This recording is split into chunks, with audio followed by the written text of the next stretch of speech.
Maligayang pagbabalik po, breaking news po tayo sa ating binabantayan nga pong si Bagyong Goring. Nasa kategory na po siya ngayon bilang isang super typhoon nga po. At muli pong namataan ng mata niya, no, na matang bagyo. Estimated po na may layo pong 155 kilometers east of Apari, Cagayan po yan. Ang hangin niya po, no, nasa 150 lang nitong umaga. Bigla pong pumalo ngayon sa 185 kilometers per hour. Malapit pa rin po yan sa sentro. At ang bugso naman po niya pumapalo ngayon sa 205 kilometers per hour.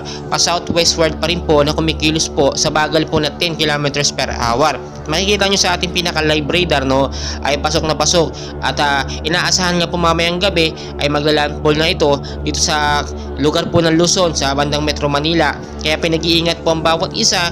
Sa ngayon po, ilang bahagi ng Metro Manila hindi naman po nakakaranas ng pag-uulan, pero it doesn't mean na walang bagyo. Hindi tayo dapat maalarma, no? Ngayon pala mag-ingat tayo, lalo na po yung mga lugar na bahain dyan kapag nagkaroon po ng patuloy na pag-uulan.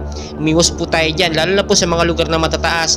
Umiwas po tayo dyan sa banta ng landslide kapag nagkaroon ng patuloy na pag-uulan, lalambot ang lupa at ito'y mauuwi po sa landslide, no? Maging I am ready po tayo dahil makikita nyo dito po nang galing yung bagyo. Na-expect po natin ay next week pa po or paglipas pa ng ilang mga araw saka pa lamang po lalabas ng ating Philippine Area of Responsibility. Ito nga pong si Bagyong Goring or ngayon category bilang isang super typhoon typhoon Goring na po siya. Ito po, titignan nyo po sa ating live radar, no?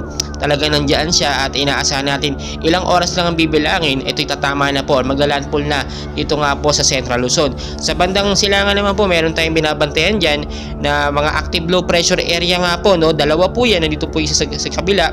Ay posible din po ito maging isang ganap na bagyo sa paglipas lamang ng ilang mga oras, pero wala po itong direktang epekto sa ating bansa dahil nasa labas po siya ng Philippine Area of Responsibility.